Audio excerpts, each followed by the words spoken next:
All right, so working on the beetle here.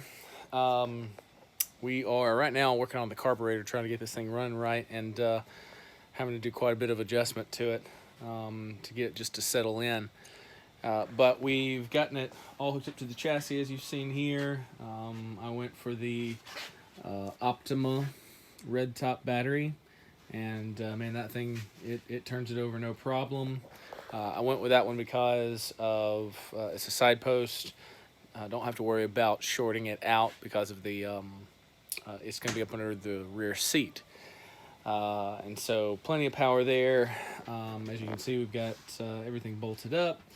Got the motor. We took the fan shroud and everything off because of using this progressive carb.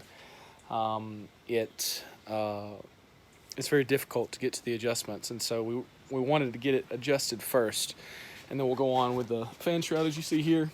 We modified the fan shroud. We put this hole in it, basically set in a just kind of this inset, so we don't short out on the choke assembly.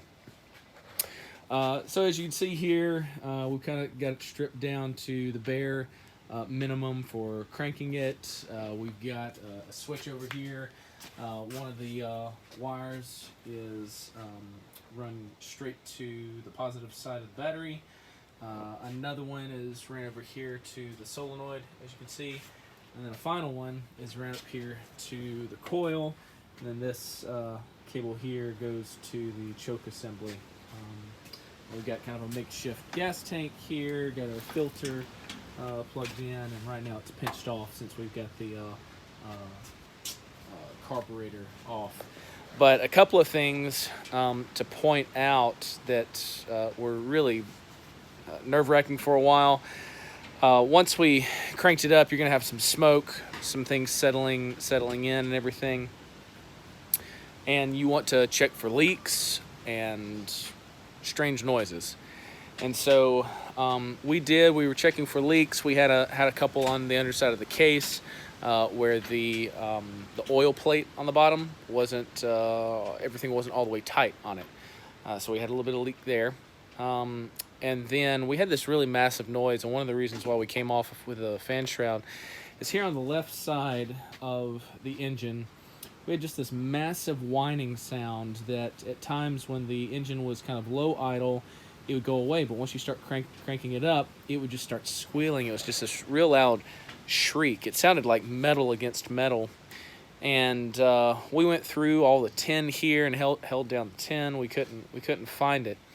It ended up being, it's interesting, as we were kind of moving around, whenever I would push down, this is your intake manifold here. It comes to these horns. This is a dual port, and so that goes down to your heads. And whenever I would push down on this slight pressure, it would start to go away or go higher in pitch. And so that told me that something was going on there, and ended up stopping the engine, took the spark plugs or the wires off so that I could get down here to where the nuts are. You can kind of see, well, if I can get it, one of them right up in there. There's one on either side to help tighten that horn down onto the head. Come to find out, the one on the back side here was not all the way down. It was loose, and so what we were hearing was escaping air at a really high velocity. It was creating that really high-pitched shriek and squeal, and we just, for the life of us, couldn't figure out what that was. And so ended up going down there, tightening, making sure it was tightened down, and torqued to what it needed to be, and that took care of it. So as you're going through this stuff, you're going to be putting it on, taking it off. We've actually come off with the engine 2 or 3 times now. One of the things on your flywheel, when you check your end play, they say you're supposed to have 3 shims, and we only had 2. So and it was a good thing because on our flywheel was a 4-post or a 4-dowel flywheel, and it only actually had 2 dowels in it, and we didn't really think anything about it. And they say that, with just 2, you could possibly end up shearing that off, and then you're just really up a creek. So We took the flywheel off. We put those dowels in so that we have 4 in it, and then we put the flywheel back on. The other key is that the book says you're supposed to put about 253 foot-pounds of torque on that flywheel. And our impact driver, I think it might have gone up to 150 or so. So one of the things that we had to do, we used a cheater bar, and you kind of have to do some math and some physics to figure it out.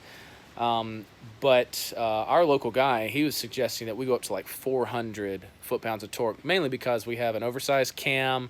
We've got larger pistons in it and things like that. It's going to have, it's going to be a beefier engine than just regular stock. So he suggested that we put more torque on that gland nut that bolts your flywheel to the engine.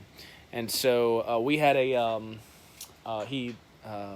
got a torque wrench that'll go up to 600 pounds. And so we used that. We used a cheater bar to really be able to get down on it. And we took it up to about, I think it was around 450 pounds or so. So it's on there. It ain't coming off on its own. So those are little things like that. We got it bolted back on. When you're going back on, when you're doing that flywheel, you need to make a flywheel lock, and I don't think I have it around here. I'll show you in another video. But we forgot to take that lock off, and as we were trying to put the engine on, we couldn't get it to bolt up to the transmission, and we were just racking our brain trying to figure out what it was until we finally saw it, and we pulled it off, and it bolted up no problem. So right now, we're trying to get it running right. We've got this carb. We've gone on with it.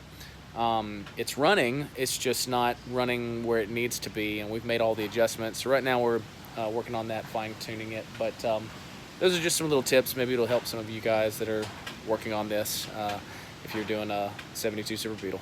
All right, thanks.